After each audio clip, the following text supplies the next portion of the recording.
Bienvenidas y bienvenidos a Pacíficas, un podcast que celebra la fortaleza, la creatividad y el impacto positivo de las mujeres colombianas en la construcción de una cultura de paz. Soy Vanessa Márquez y este 21 de febrero conmemoramos nuestra diversidad con el Día de las Lenguas Nativas. Por eso quisimos conocer la historia de una mujer indígena kansá que es reportera en televisión de RTVC Noticias. Ella es Sandra Chindoy. Sandra no solamente es la primera mujer indígena en llegar a la televisión nacional, sino que también ha sido autoridad de los Kansat, licenciada en Ciencias Sociales de la Universidad Distrital con especialización en Gestión Pública de la SAT y tecnóloga en Formación de Comunidades Étnicas para Proyectos Ambientales Sostenibles del SENA. Ha trabajado en proyectos sociales así como educativos. Conozcamos más la historia de esta mujer. Así que prepárense para sumergirse en una historia de una mujer que nos habla desde su ancestralidad, la cual vive en su lengua nativa, que es una de las riquezas de esta nación diversa y multicultural. Una ambientalista que salió del Alto Putumayo a las pantallas de la televisión nacional. Esto es Pacíficas, el podcast que celebra la diversidad de voces femeninas que construyen puentes hacia un futuro más pacífico y equitativo. Comencemos. Sandra, bienvenida a este podcast Pacíficas, que busca justamente reconocer, visibilizar y exaltar la labor de mujeres como tú, que están haciendo un aporte también para la visibilización de las culturas, los artes y los saberes. Es un placer tenerte por aquí. Bienvenida a este podcast.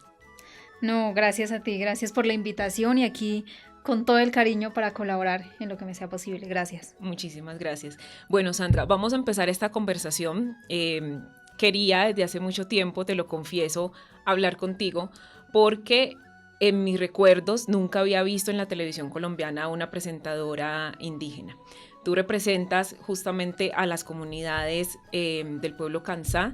Naciste en Machindonoy, ¿cierto? Que es una vereda de Sibundoy en el Putumayo, que está ahí pegadito al macizo colombiano. Y quisiera entonces que empezáramos hablando de cómo fue salir de tu territorio y llegar a una ciudad como Bogotá, teniendo en cuenta estas diferencias culturales, lingüísticas, incluso, digamos, en atuendo, ¿cierto? En tu indumentaria, que es como tan característica y tan propia de las comunidades. Bueno, el camino es largo, largo y culebrero. En resumen lo que tú decías, ¿no? Yo creo que a 2024 siento que es las primeras veces o la primera vez que una mujer indígena en la televisión pública, en un noticiero nacional, eso no había pasado. Claro, es una sorpresa porque además, si llegamos los pueblos indígenas a la televisión ha sido desde una perspectiva antropológica, ¿no? Desde el medio que analiza ya a los sujetos del territorio de la selva. Pero en este caso yo creo que estamos viviendo un momento coyuntural y de cambio y también yo creo que de justicia social para la lucha de los pueblos indígenas con mi presencia en RTVC Noticias. Entonces, pues ya te digo, ese camino de llegar a ese medio no ha sido nada fácil. Yo creo que la gente que me conoce, sobre todo los de la vereda Machindinoya, que me conocen de niña, nadie se imaginaría que la niña que vendía repollos, cilantro, lechugas en el municipio, la niña que cargaba leña, bueno, la que hacía todas las tareas del campo, que cosechaba frijol, llegaría alguna vez a la televisión pública. Y quiero resaltar eso porque se tiende a pensar de pronto que quienes llegamos a los medios, llámese étnicos o no, digamos que se viene de unas condiciones relativamente privilegiadas, ¿no? Y eso, ese tipo de pensamiento de alguna manera hace que muchos niños y niñas exactamente de esas veredas, de esos lugares donde apenas hay un televisor o dos televisores en la vereda para ver lo que está pasando en el país, pues piensen que jamás pueden llegar a ese medio.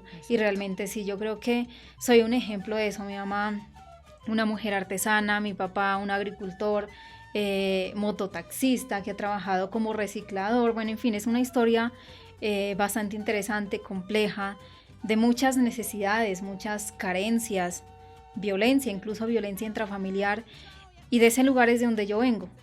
Y quiero hacer énfasis en esto, no porque pues quedarme en ese análisis de pronto de las situaciones difíciles de mi vida, de mi infancia y adolescencia, sino en decir que ese proceso que a mí me ha traído acá a este lugar es parte de una lucha no solo individual, sino familiar, comunitaria, histórica de los pueblos, y esperaría que también permita que otros niños y niñas que como yo venimos de esas condiciones, de esas situaciones en particular, donde se ve el abandono del Estado, el abandono en todo el sentido de la palabra, que puedan soñar y que puedan pensar en grande y que podemos crecer para aportarle al país. Ok, Sandra. Ahí hablas mucho de la representatividad, ¿cierto? El papel fundamental, y sabemos que los medios de comunicación forman también un imaginario y una idea de lo que somos como sociedad. Y el hecho de que no hayan más presentadoras en la televisión nacional, indígenas, muy poquitas afro, etcétera, genera, como tú lo mencionabas, pues que los niños y los jóvenes que de pronto sueñan con esa idea de ser presentadores no se vean allí reflejados. ¿Cuál ha sido entonces, de alguna forma, ese camino o esas decisiones que tú has tomado para mostrar a tu comunidad, para que ellos tengan una voz también en los medios de comunicación? Sí, efectivamente, precisamente la ausencia de la diversidad étnica en las pantallas, en la televisión pública o privada, no solo hace que la gente deje de soñar, la gente étnica, niños y niñas étnicos no puedan soñar en grande, sino que en algún momento de la vida se sientan avergonzados de lo que son. Porque si la televisión me está proyectando a mí una imagen blanca, pulcra, la imagen de la mujer o el hombre blanco mestizo, pues uno aspira a hacer eso. Y entonces uno termina rechazando lo que uno es, lo que uno representa. Uno se siente pues finalmente como un sujeto allá pues rarísimo por vestirse de manera distinta, por no hablar bonito como si hablan los de la televisión, como decimos, o por no tener la posibilidad de vestir bonito o de lucir bonito como si los de la televisión. Entonces, al final yo creo que lo que buscamos con esta apuesta es hacer, de alguna manera, tender el camino para que esa diversidad étnica de Colombia se vea reflejada desde la misma televisión pública. Ahora sobre lo que tú me preguntabas respecto a la llegada a Bogotá. A la llegada a Bogotá. Sí. Bueno, las decisiones que me llevaron a los medios públicos, ¿no? Pues primero, estudiar. Sí, yo, incluso en mi adolescencia, yo nunca pensé que pudiera hacer un pregrado, no lo pensé. En su momento, en el municipio de Sibundoy hubo un auge de los técnicos, entonces yo dije voy a hacer un técnico en Secretaría de Ejecutivo y pues hasta ahí me quedo, porque pues no había las condiciones económicas, o sea, si teníamos para comer un almuerzo pues era lo del día, entonces pues no, digamos que no tenía esa posibilidad de pensar siquiera que iba a hacer un pregrado. Y en su momento llegó una convocatoria de la Universidad Distrital y pues bueno, gracias a mi mamá, que ha sido una guerrera de tiempo completo, me dijo, pues inscríbase. Yo me inscribí sin mucho ánimo, la verdad. Me inscribí y vine a Bogotá, pasé el examen, pero también como que sin mucho ánimo, porque pues para mí era algo irreal, ¿no? Yo dije, pues si no paso, no paso. Igual puedo estudiar ahí el secretariado ejecutivo y paré de contar. Pasé a la universidad y en la universidad, digamos que tuve un choque bastante fuerte por mi procedencia, ¿no? Yo tenía la idea de que en una universidad pública no habría discriminación, no habría clasismo, y sí la hay. A punto que en cuarto semestre yo estaba ya con en una crisis económica y emocional fuertísima, estaba ya con una pata en el territorio, porque yo no aguantaba estar acá, digamos, saber que uno no tenía ni para el transporte ni para el almuerzo, pero adicional a eso, que en la universidad no tenía ni compañeros, si eran dos era hartísimo, que no tenía un refugio, que no me sentía bien allí, que me sentía rechazada, que había burla incluso de los mismos docentes, entonces pues, no, imagínate, uno más allá que acá. Terrible. Y bueno, eso de alguna manera me llevó a irme consolidando y a ser un poco más fuerte, pero no fue únicamente la universidad la que me generó esa fuerza en mí, sino el haberme encontrado con Comuneros Kamtra acá en Bogotá. Eso fue pucha, la salvación. Encontrarme acá en Bogotá, un cabildo del pueblo Kamtra, fue prácticamente encontrar un hogar y encontrar que yo no era la única que estaba en la mala, sino que habíamos muchos y pues entre muchos podríamos hacer algo. Muchos podían salir adelante. Sí. Entonces, bueno, eso fue como un poco la determinación, me llevó pues a crecer. Luego en su momento ya empecé a trabajar con procesos organizativos, con cabildos. Me ha gustado mucho la política desde las comunidades indígenas y poder incidir en determinaciones de la vida de las comunidades. Entonces, pues eso también me llevó digamos que a ser parte de procesos de realización audiovisual con mujeres indígenas, con jóvenes indígenas, con Cinemateca, con IDARTES, en otro momento con Tercer Canal, con Contravía, y bueno, eso me llevó a RTBC. Ok, o sea, el liderazgo hace parte de tu vida. No solamente eres una mujer presentadora, sino que también haces parte de procesos comunitarios, organizativos y de liderazgo. Me gusta. El liderazgo yo lo admiro y espero yo hacerlo bien y crecer en el liderazgo. Yo creo que los pueblos que hemos sufrido tantas injusticias no podemos quedarnos callados. Debemos organizarnos, debemos unirnos y movilizar nuestros propios procesos. Muy poca gente, otros lo harán por nosotros. Nos toca a nosotros mismos tomar las banderas. Entonces, sí, yo amo el liderazgo, en los procesos comunitarios, organizativos, en donde me inviten, voy, soy una participóloga. Pero tú no estudiaste comunicación social, ¿cierto? Ni nada que tiene que ver con medios. Tú estudiaste administración pública. Yo estudié en el pregrado, licenciatura en sociales, en ciencias sociales. Ok. Eso es un plus, ¿no? Porque la Universidad Distrital tiene un enfoque político fuertísimo. Entonces yo creo que allí fue donde me enganché con el pregrado. Y de posgrado estudié especialización en gestión pública en la SAP, pues precisamente el tema de administración que me ha gustado mucho de siempre. Ok. Sandra, tú también fuiste gobernadora del Cabildo Cansá acá en Bogotá. ¿Cómo fue también esa experiencia y qué retos, qué situaciones también, digamos que te movieron de esa zona de pronto de confort, por llamarlo de alguna forma, o enfrentamientos también incluso con la misma comunidad, porque sabemos que existen también unas dinámicas donde las mujeres no podemos ser o no pueden ser protagonistas? Sí, claro, total. Pues precisamente parte de lo que te decía, yo vengo de un contexto comunitario y familiar donde hay violencia contra las mujeres, muy fuerte, y silenciada, y legitimada, naturalizada, que es lo peor. Eso se reproduce, por supuesto, en los ámbitos comunitarios, organizativos, políticos de los pueblos indígenas. Y el pueblo Kamtrán no es distinto, el machismo es muy fuerte en la comunidad, aunque no nos gusta hablar de eso, pero pues lo hay, ¿qué le hacemos? Y pues precisamente analizando ese rol de las mujeres indígenas y la ausencia de nuestra voz en esos espacios, pues empecé desde precisamente en la universidad a ser parte del cabildo. Entonces, para ser gobernadora no es únicamente uno ganar las elecciones, porque las elecciones son por voto, pero no es únicamente llegar a ese espacio y ganar por votos. Hay que hacer una escuela. Entonces yo empecé siendo alguacil, digamos, de abajo hacia arriba. Siendo alguacil mayor, alcalde mayor, y luego ya me pude postular para ser gobernadora. Sí, entonces digamos que yo creo que en esa escuela que hice, pues siento que tuve el respaldo de la comunidad, pues espero haber obrado bien y pues de alguna manera ese respaldo me llevó a que cuando me postulé a ser gobernadora pues haya sido elegida. Y bueno, yo creo que el aprendizaje más relevante de mi ejercicio fue, lo primero es darme cuenta que hay mucha injusticia con las mujeres dentro de nuestras comunidades y que lastimosamente a veces las mismas autoridades tradicionales somos permisivas con eso, somos cómplices, ¿sí? Y como resultado de ese análisis y de todo digamos, esa sacudida conmigo misma, siendo autoridad, pues me llevó a que en ese periodo, que duró solo un año como gobernadora, logramos hacer un ejercicio de justicia propia en un caso de violencia intrafamiliar. ¿A qué voy? En que en muchos casos, por ejemplo, la justicia propia se aplica en que vamos a generar un compromiso, ¿sí? Entonces un compromiso, un acta de conciliación, pero para nosotros como pueblo Kamtrán la justicia propia va más allá de eso, implica castigo físico, implica calabozo, implican otros actos para castigar a esa persona que ha cometido una falta contra miembros de la comunidad.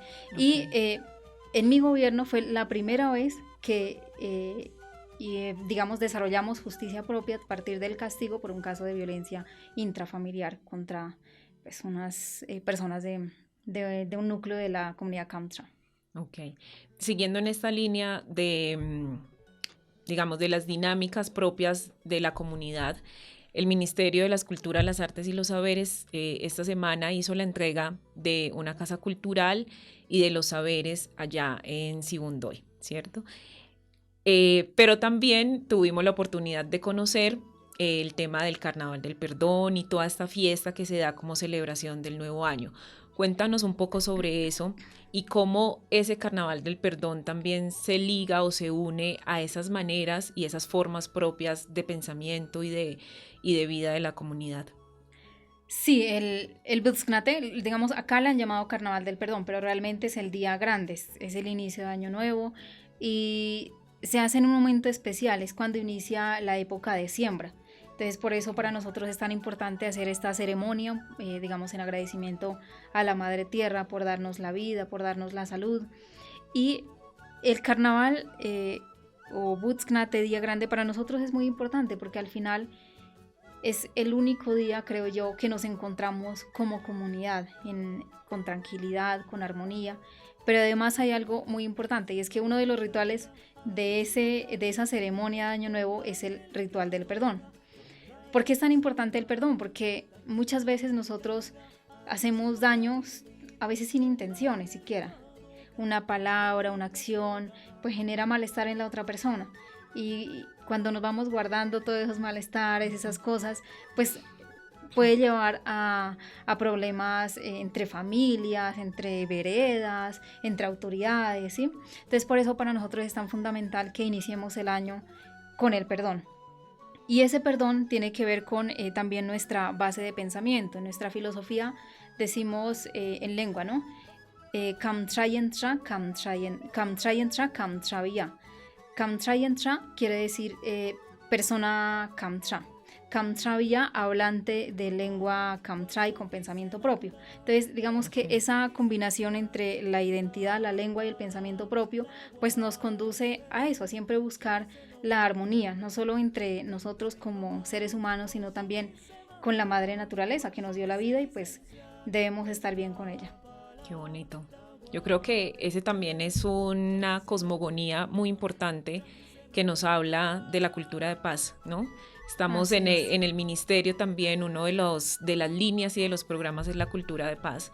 Y este podcast busca precisamente esas experiencias que nos hablan de esas formas y esas maneras que siempre han existido en el territorio y que nos llevan también a tener una mejor convivencia para construir un país con una paz total.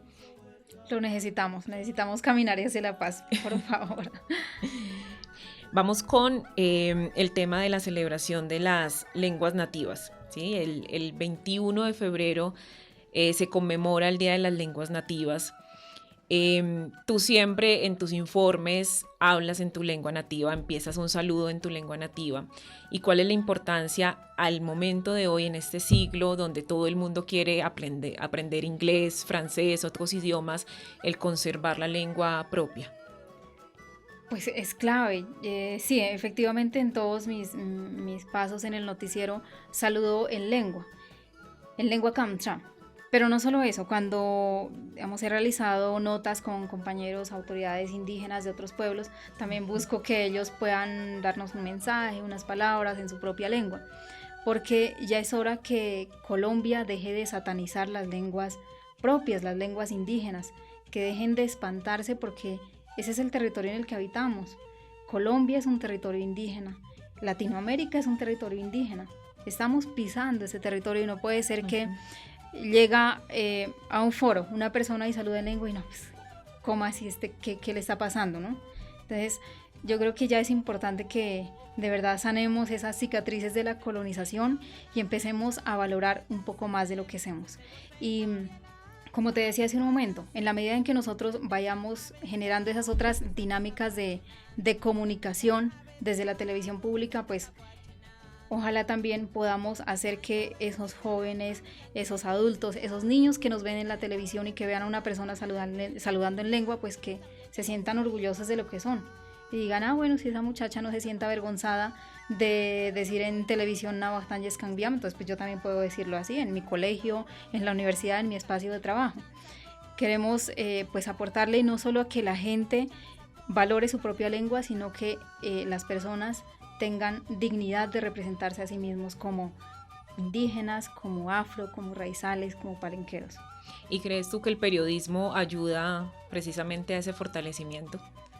El periodismo con identidad y con pertinencia con las comunidades y con los territorios, yo creo que sí. Ok. Sandra, ¿qué otras mujeres te inspiran? ¿Qué otras mujeres me inspiran? Hay una mujer que admiro mucho, Bartolina Sisa, que es la mujer en nombre de quien se realiza la conmemoración del Día Internacional de la Mujer Indígena. Y fue una mujer peruana que fue torturada por defender a su pueblo. Los españoles prácticamente la despellejaron.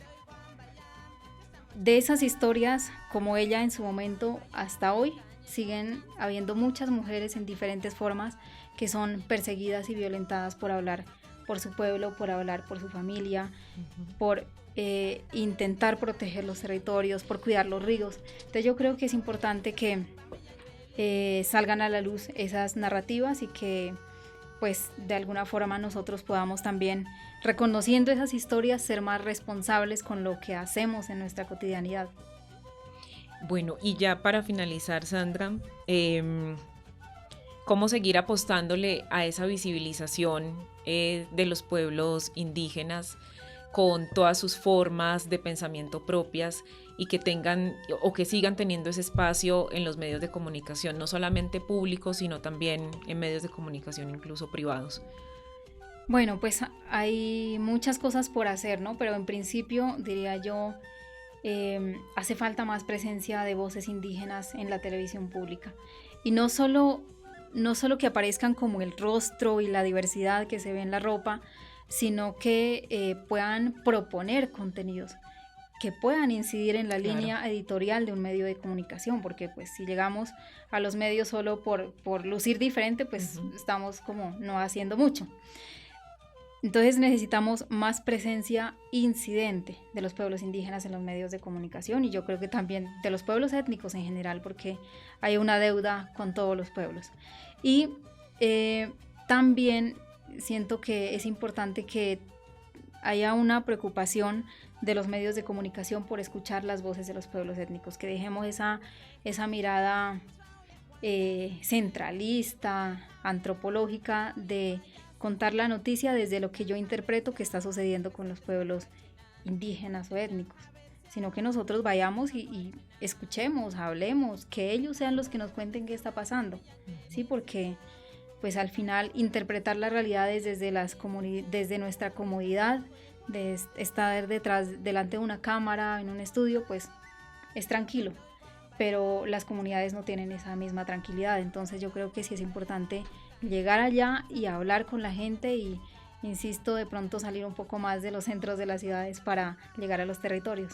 Y conocer más de cerca las realidades de los territorios. Sandra, y este mensaje tan poderoso que nos acabas de compartir, aprovechando que es el Día Internacional de las Lenguas Nativas, que queremos reconocerlas, revitalizarlas, preservarlas, ¿por qué no lo dices también en tu lengua kansá? Bueno, claro que sí, voy a tratar de hacer la equivalencia.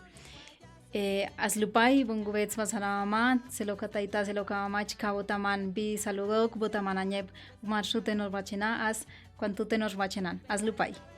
Bueno, Sandra, muchísimas gracias por contarnos tu historia, por dejarnos ver esa mujer llena de liderazgo, esa mujer que en este momento representa en la televisión pública a los pueblos indígenas, que niñas, niños que pueden estar viendo esta televisión se sientan identificados, y por compartirnos las reflexiones que han atravesado tu vida y que atraviesan también lo que haces hoy en día. Muchísimas gracias por estar en Pacíficas.